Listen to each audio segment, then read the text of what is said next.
You and all other school parent groups about the country, and you must stand united on this and stamp out this frightful assassin of our youth. You can do it by bringing about compulsory education on the subject of narcotics in general, the dread marijuana in particular. That is the purpose of this meeting, ladies and gentlemen, to lay the foundation for a nationwide campaign by you to demand by law such compulsory education. Because it is only through enlightenment that this scourge can be wiped out. Out of the traffic in these drugs, a lawlessness that we can scarcely estimate has grown and is now flourishing. It exists in almost every city and hamlet in the country.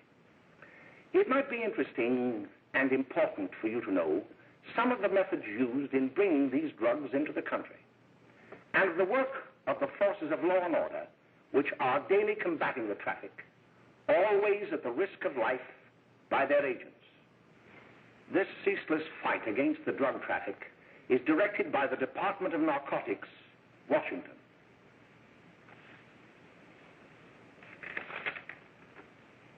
I've received a letter of vital importance from a member of the Narcotics Bureau. I'm going to read this letter to you. My dear Dr. Carroll, the suppression of the use of marijuana and of the forces lurking behind it are the most important jobs this department is now engaged in. At the outset of this letter, there is one vital fact I would like to submit. There is a powerful agency. I speak of the school parent associations of this country, which can be invaluable in stamping out this scourge. Their help, their eternal vigilance, could be the deciding factor in our fight against it. The weed marijuana is grown in every state in the Union. Recently, in the city of Brooklyn, New York, a field of marijuana was found behind a tenement court. The weed was here being cultivated, regularly stripped and dried and sold in schools and at government army posts in and around New York. The dried leaves and berries are ground up and made into cigarettes by a simple hand machine. The deadly narcotic is thus quickly and easily prepared for its market.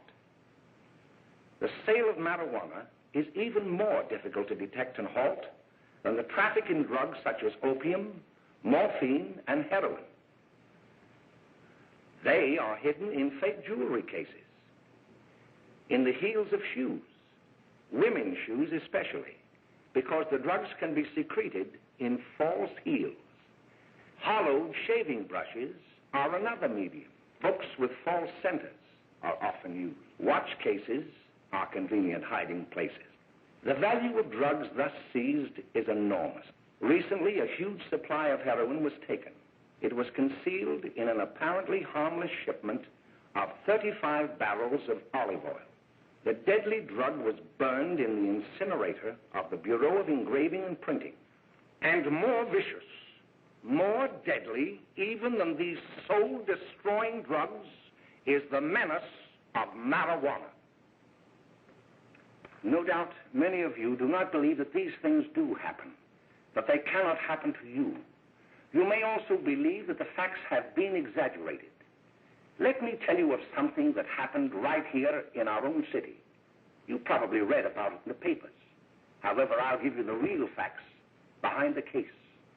There was an apartment near one of our high schools. It was run by a woman known as May Coleman.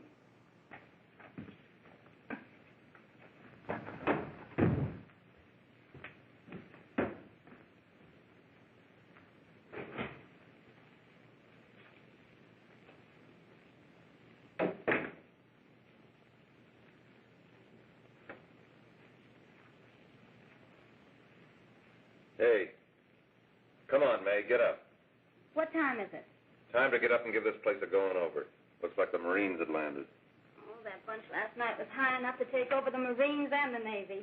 You better get on the job. Some of the kids may be up this afternoon.